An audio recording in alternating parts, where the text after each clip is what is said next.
Boa noite, Fabrínia. Tudo bem? Oi, boa noite, amor. E aí, tá tudo bem? Tudo bem? Tudo tranquilo? Tudo bem. Saudade do pessoal, saudade de todo mundo. Tá grande, viu? Saudade. Enquanto a gente espera todo mundo entrar, eu vou ler uma passagem do Evangelho.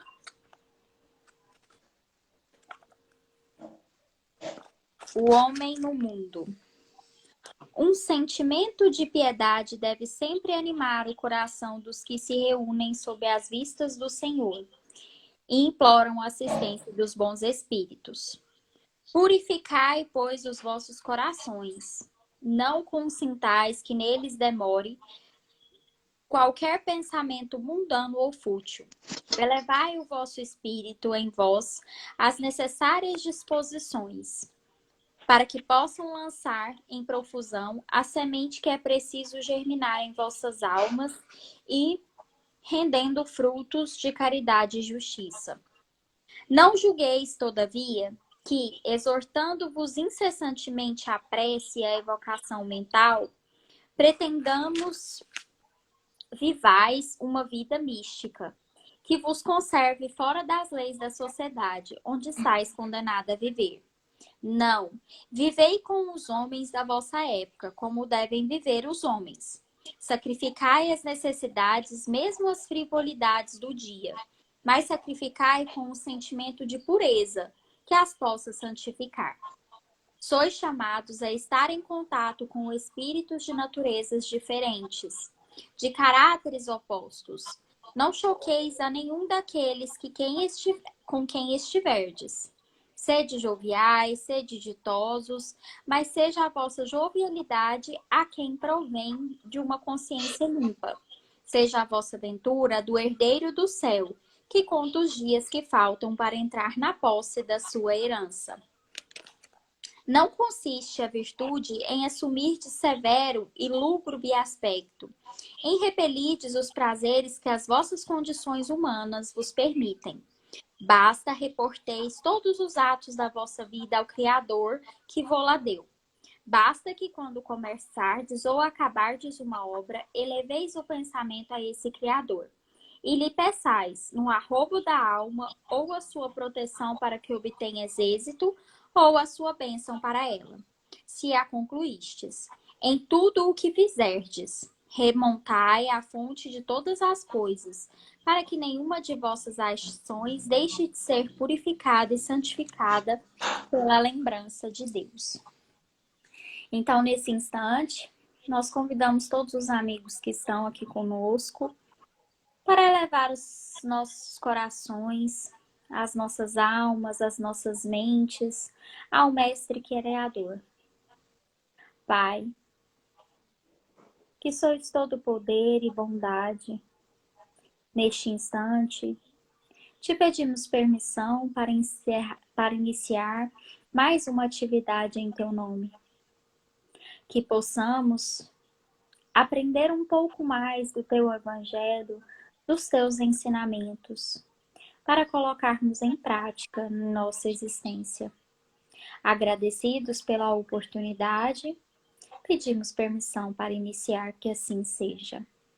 Pabline, é com você. Boa noite a todos que estão aí assistindo a gente. Amanda, muito obrigada pela oportunidade. Então vamos refletir juntos, né? Está dando para ouvir bem? Está cortando o áudio ou está tranquilo? Não, tá ótimo. Ok. Bom, nosso tema é a parábola do filho pródigo, ou poderia dizer a parábola dos dois filhos, né? E essa parábola nos conta Jesus lá na Judéia, pensando naquela cultura, né? E como vivia aquele povo, e como Jesus vem como um pedagogo das almas, nos trazer, despertando a consciência, desde da sua chegada à Terra, né? Então, a gente encontra Jesus através dessas escrituras que vem trazendo Lucas, através dessa parábola. no qual ele vai despertar no homem, em pensando naquele ambiente que eles estavam, né? Junto aos judeus, pensando naquela cultura, ele vai trazer então uma visão diferente, que a gente vai observar a partir da parábola, que ele consegue despertar a consciência por meio dessa forma de linguagem que é a parábola, fazendo com que cada um, a seu nível, ao seu estágio, possa então absorver o máximo possível do que vem de novo, dessa ideia nova, sem agredir, fazendo então com que nós possamos refletir e despertar a consciência. E é bonito porque Jesus, como consta Lucas, lá no versículo 15, ele aparece dizendo essa parábola em meio às pessoas simples, como sempre, né? E as pessoas, e também aos fariseus. Os fariseus ficavam surpresos, né, em ver um homem de tanta moral como Jesus, né, no meio de pessoas simples e falando, né? Então Jesus começa a contar essa parábola.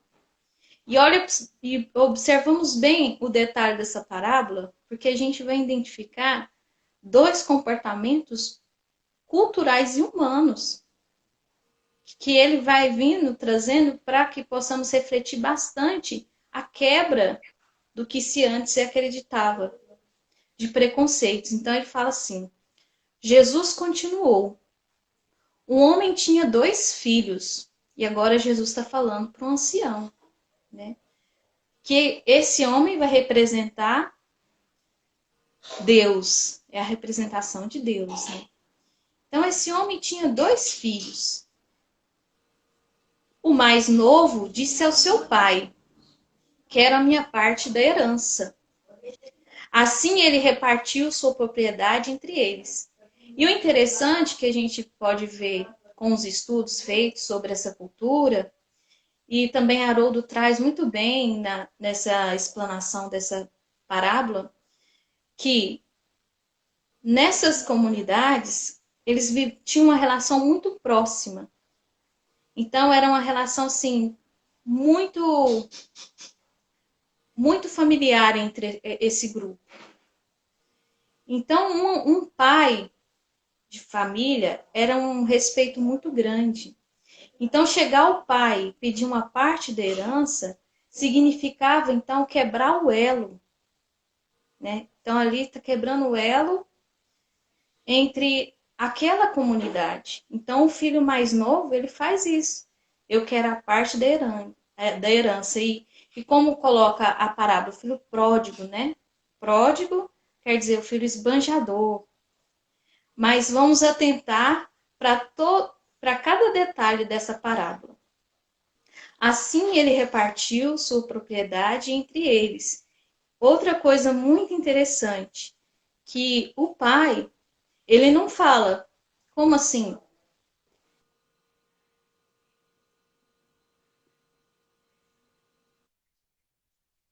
Bem, a morte do pai, né? Quer dizer, você está morto. Mas o pai é intrigante porque o pai faz totalmente ao contrário do que se esperava, que a comunidade ali teve, nesse contexto da parábola, deve ter ficado assim surpresa, pensando nessa cultura, né? E aí ele segue. O pai pega e reparte os bens. Então ele entrega os bens e o filho sai ao mundo. E é interessante isso. Ele logo vende seus bens. Então ele logo então quebra esse elo com esse grupo, com essa comunidade e vai para o mundo. E lá, nesse lugar distante, como conta a parábola, né? Ele reúne tudo que tinha e foi para a região distante. E lá desperdiçou seus bens, vivendo irresponsavelmente. Depois de ter gasto tudo, houve uma grande fome em toda aquela região. E ele começou a passar necessidade. Por isso, foi empregar-se com um dos cidadãos daquela região, que o mandou para o seu campo a fim de cuidar de porcos.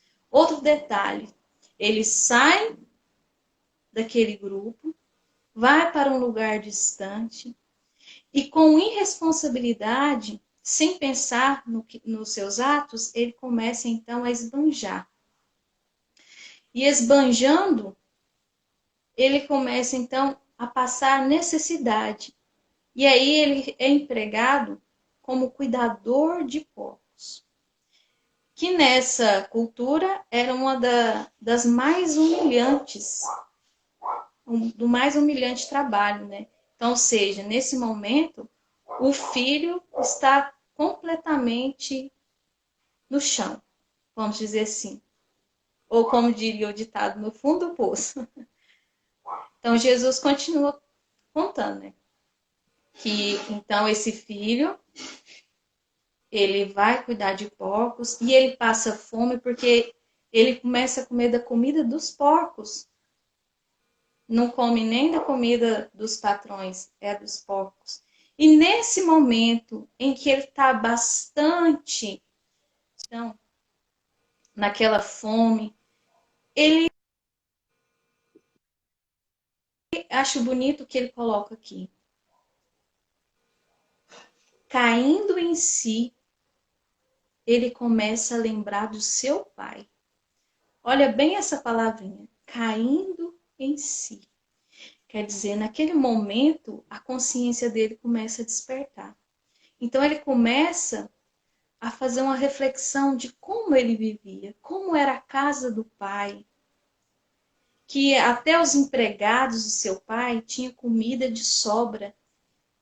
Continuando a parábola. E aqui, morrendo de fome, eu me porei a caminho, e aí ele se colocou a caminho de volta. Irei pedir o perdão ao meu pai, né? E dizer, pai, pequei contra o céu e contra ti. Não sou mais digno de ser chamado de teu filho. Então, nesse momento, é um momento muito bonito, que a consciência daquele filho se desperta, né? Então, ele tem aquela o quê? Humildade. Olha que bonito isso.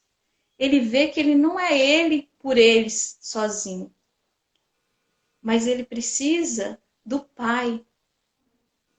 Ele precisa do pai. Então ele lembra do pai. E lembra a bondade do pai, que nem até os seus servos, os servos do pai, tinham comida em abundância.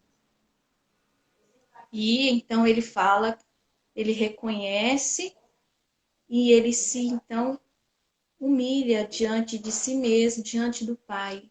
Voltarei. E o que eu posso pedir é não ser um perdão, né? E aí esse retorno do filho, é tão bonita essa passagem também. O filho retorna e direi, aí ele diz ao pai que pecou, que está arrependido. E diz que também não é mais digno de ser seu filho. E pede para que trate ele como um dos teus empregados.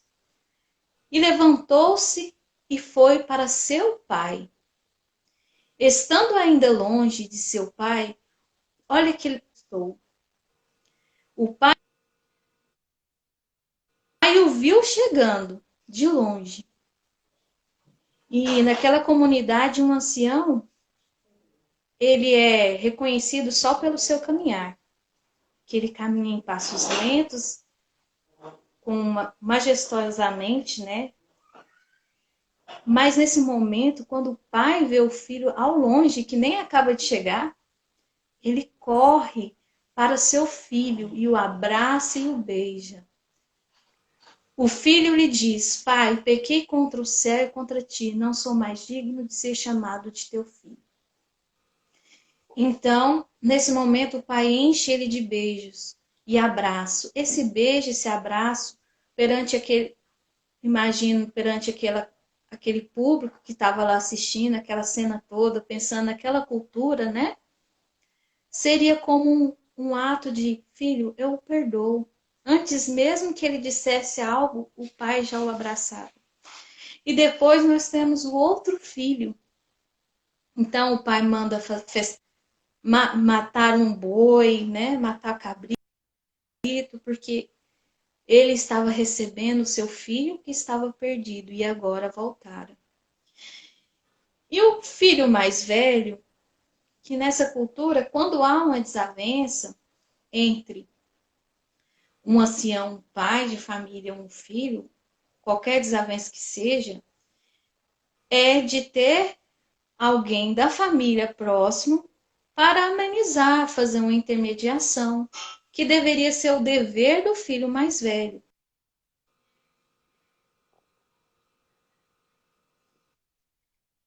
Logo, o filho mais novo pediu a repartição dos bens, nem se manifestou, segundo a parábola, né? Ele se manteve omisso, não cumprindo com seu dever. Será que a gente consegue perceber aqui dois comportamentos humanos? Um que promoveu o escândalo diretamente, porque ele chegou e pediu, promoveu um escândalo. E o outro que, permanecendo ao lado do pai, mas omisso. Simplesmente não disse nada. Não intermediou. E na volta do filho pródigo, ao ver a felicidade, a reconciliação do pai, do filho com o pai, né? Porque o pai sempre esteve com o filho, porque tanto é que ele não precisa nem de falar nada, porque o pai o beija, o abraça, sai correndo ao seu encontro. O filho mais velho se enche de ciúme, então aí ele se revela. Ele revela, então, o que havia dentro dele de fato? O egoísmo ainda. Apesar de estar do lado do pai, ainda havia nele a questão do egoísmo. Ele só não teve coragem de fazer como o filho mais novo. Mas ele coloca ali naquele momento, em frente a toda a comunidade, toda aquela cultura, perante aquela reconciliação, aquele egoísmo. Eu não vou entrar para festejar, porque eu estou aqui, te sirvo todo esse tempo e nunca mandaste matar um cabrito que seja para mim comemorar com os meus amigos. Enquanto a gente vê uma cena de reconciliação, a gente vê um filho que está longe, o coração dele não está ali naquele momento. O coração dele também está fora, observamos isso. Está fora daquela comunhão. Ele está pensando nele e dos amigos dele, não na volta do irmão. Olha que coisa interessante. O que Jesus está querendo colocar? Lembrando que ele estava contando perante fariseus, pessoas simples, né, ditas pessoas mundanas, né, como os doutores da lei, sempre ressaltava isso, que não podia ter esse contato, né? Mas Jesus estava ali dizendo a consciência humana. Ele falou tanto para os simples, tanto para os fariseus. Então a gente vê essas duas posturas bem claras.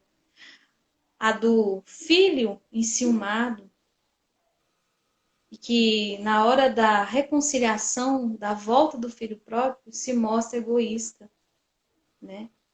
Não, eu que estou aqui te servindo desde quanto tempo na sua vinha. E aí a gente tem esse comportamento que remete a justamente a postura farisaica, a postura dos doutores da lei. E a postura do filho pródigo é as pessoas, naquele momento ali, a gente vê a postura daquelas pessoas simples, que vai, faz, que, como diz, são as pecadoras, que cometem os escândalos, e os outros, como os fariseus, fiquem em silêncio, só observando. Aí Jesus vem despertar o seguinte: Deus, nós temos três símbolos importantes: os dois filhos e o ancião, o pai. Quebrando aquela questão de Deus, ou aquele pai punitivo, né? Então ele vem dizer: Deus é amor. E nós podemos compreender Deus, ter uma ideia de Deus, pelas leis naturais que nos regem. E a gente vai encontrar isso no Livro dos Espíritos, lá das leis morais. Nós vamos encontrar no Evangelho, quando ele vai falar do amor, né? Então, esse oceano infinito que mergulha por tudo, que é a lei do amor, né? Então, Jesus vem despertar essa consciência que vai para a humanidade toda, que Deus é um Pai de misericórdia e não atribuímos a Deus imperfeições que há em nós. Que nossa consciência deve se expandir e podemos somente compreender essa grandeza do Pai a partir dessas leis naturais. E observamos também que quando o filho quebra essa conexão com o Pai, o que ocorreu? A gente tem então o reino do eu, né? Eu. E eu não sou eu. Sou eu com o Pai, com todos. Então, quebrando esse elo, surge o que? O orgulho, surge o sofrimento. Então, a gente começa a peregrinar no caminho onde as nossas ações vão ter como reação essas tormentas, né? Então, essas tormentas que muitas vezes nos vêm, e aí ele coloca isso bem com o caminhar do filho pródigo, com o sofrimento. Então, entendendo ali então a dor como uma verdadeira pedagoga, não como uma maldição, né? Mas a gente vai observar bem essa lei, esse como Jesus traça bem tranquilamente, sendo uma pedagoga. E a gente vê André Luiz no livro Ação e Reação, como é perfeito. Tudo que a gente move, tudo que fazemos tem uma consequência. E aí ele fala da irresponsabilidade, que é a inconsciência. Não ter a consciência do que está fazendo. Faz por fazer, não está ciente plenamente. Então, essa inconsciência do filho gerou esse sofrimento. Mas esse sofrimento, essa dor, foi uma grande pedagoga para ele cair em si, para ele despertar e ver o que antes ele não estava vendo. E agora ele sentiu, ele pôde sentir, é bonito que ele faz o caminho de volta.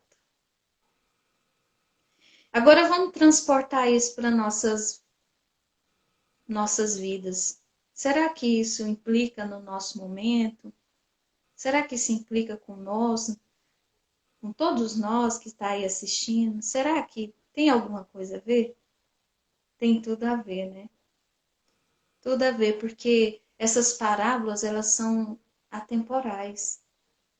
Elas são para toda a eternidade. E cada vez que a gente vai penetrando no entendimento delas, a gente vai conseguindo ver elementos que despertam cada vez mais nossa consciência. Nesse, podemos observar bem dois comportamentos. Um, em qual a gente não tem a irresponsabilidade, não tem a consciência nenhuma. Começa a fazer ações e a se colocar, como disse Miromar na quarta-feira na live, como vítima, né? E a gente vai vendo nessa passagem, Jesus falou, o Criador, o Pai, você é responsável por tudo aquilo que você faz. Não foi Deus. O Pai é o amor. Tanto é que quando o filho resolveu retornar, o que ocorreu, ele, tô aqui, filho, tô te esperando. Nem espera ele chegar, vai ao encontro dele, tamanha misericórdia. E é assim, com todos nós. Todo aquele momento que nós saímos dessa unidade, saímos desse elo, dessa ligação, desse algo espiritual que nos move, que nos faz ter essa conexão, que nos emige de algo superior, da bondade, do amor. Toda vez que saímos fora disso e vivemos no eu, ocorre então essas dores. que tem um livro muito bonito que se chama Dores da Alma, do Espírito Ramanet. Ele vai falar muito bem sobre isso. Amanda, como está nosso tempo? Falta 10 minutinhos, pode ir tranquila. Posso continuar, né, pessoal? Então, quando nós saímos fora dessa lei, né, dessa comunidade, essa comunidade, esse elo, nada mais é que essa lei universal, que é o amor, a justiça, a bondade.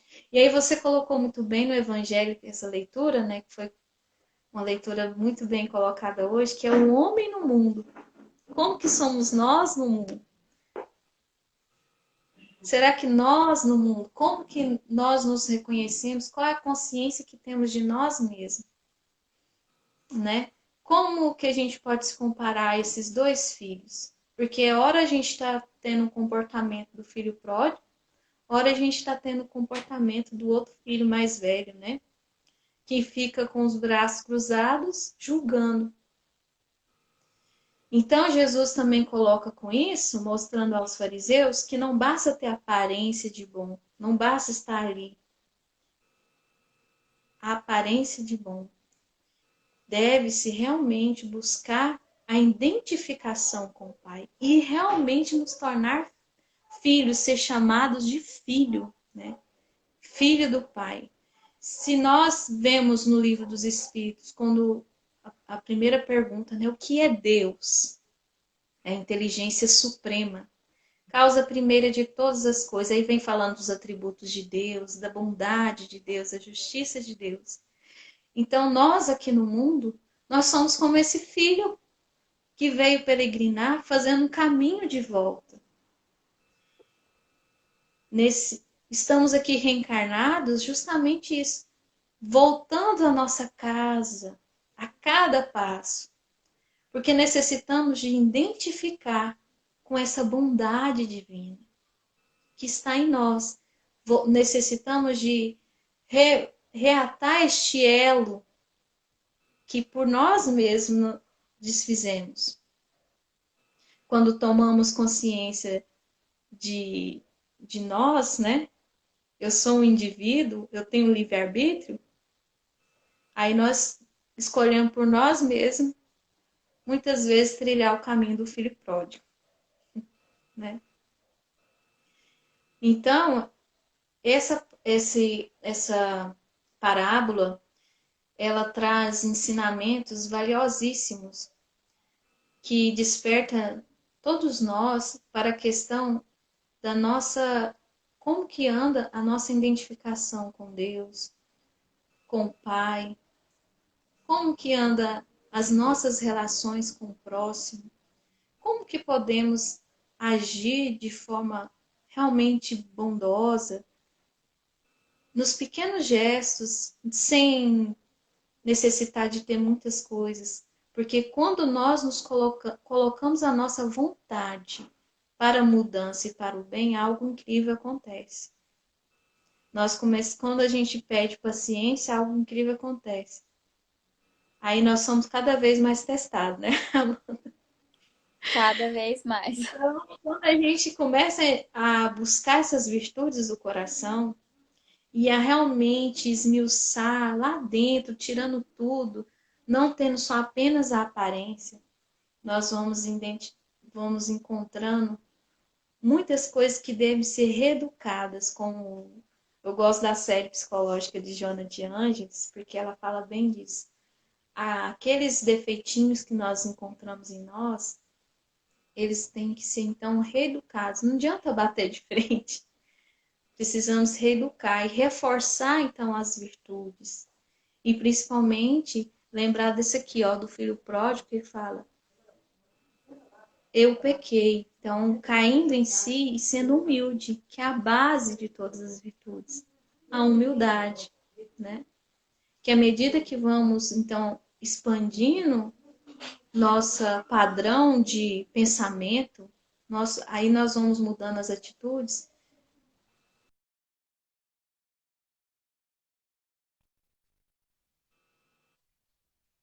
Eu lembro também de Paulo de Tarso,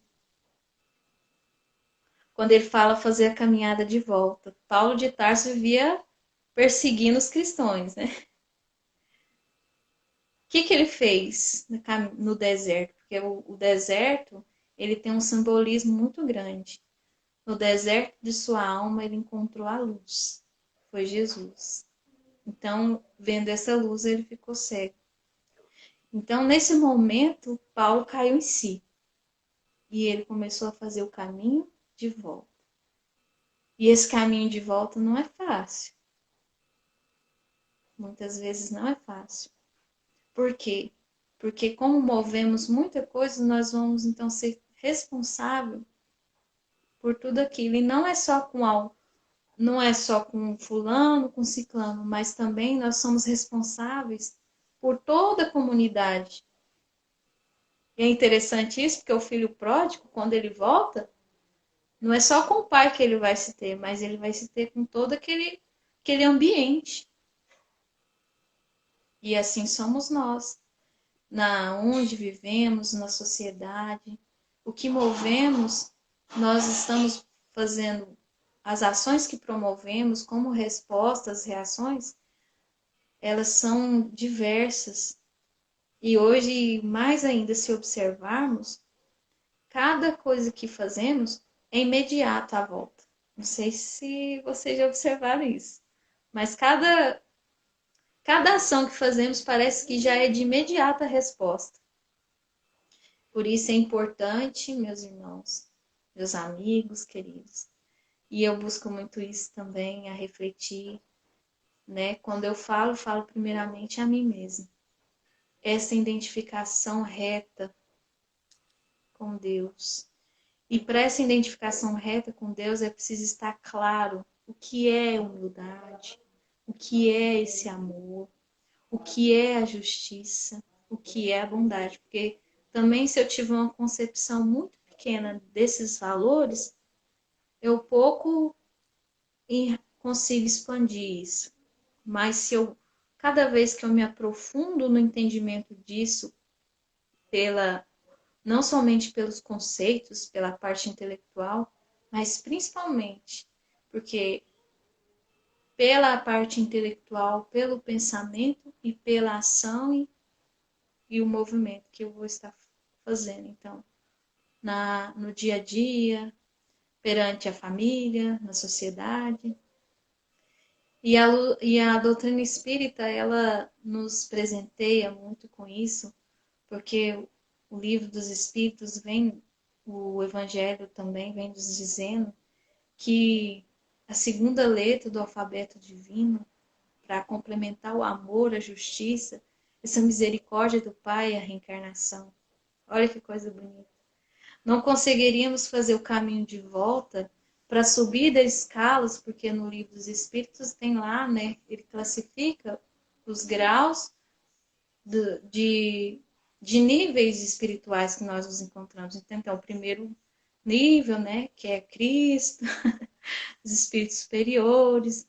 E aí tá lá, tudo demarcado, as escalas. E nós estamos lá na terceira, né? Que ainda os espíritos levianos, impuros, bastamos que fazemos uma avaliação consciencial que vamos identificar onde a gente está. Para que a gente possa passar de um grau para o outro, olha que misericórdia do Pai para caminho de volta. Reencarnação. Estando no mundo de novo e refazendo os nossos passos. Reconstruindo. Então ninguém veio para pagar, mas veio para reconstruir. E tão bonito também uma passagem de Pedro. O amor, né, cobre multidão de pecados. E é por isso que Jesus vem como caminho, verdade e vida, nos mostrando que meus irmãos, meus filhos, Deus é isso. Deus é o amor infinito, infinito. A punição é nós mesmos que fazemos para nós mesmos. Mas é o momento que caímos em si, que nós caímos e despertar nossa consciência e fazermos esse caminho de volta, como o Paulo, pelo amor, né? Entendendo e compreendendo a dor como uma pedagoga que nos levanta muitas vezes do buraco que caímos. E isso é muito belo. Então aprendemos a respeitar a todos, a natureza, os animais, as pessoas, as diversas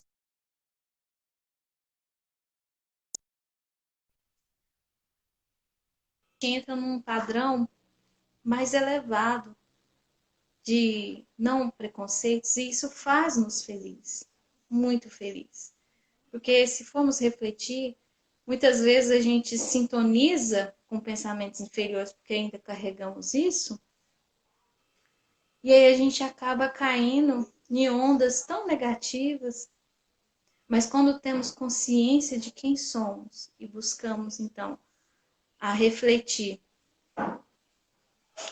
e a mudar esse padrão de pensamento, de consciência, então nós temos mais força para estender a mão àquele também que está necessitado. Assim como nós somos constantes necessitados.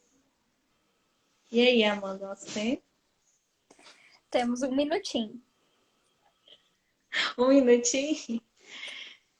Então, eu quero agradecer a vocês, essa casa, Sheila, dizer que estou com muita saudade de todos.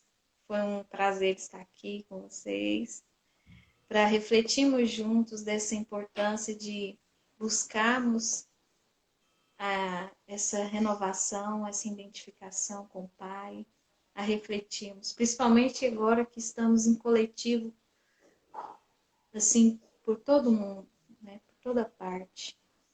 Nós estamos passando juntos. E juntos precisamos de pensamentos bons, precisamos de elevar nossos padrões para podermos nos auxiliar uns aos outros, tanto no mundo físico como no mundo espiritual.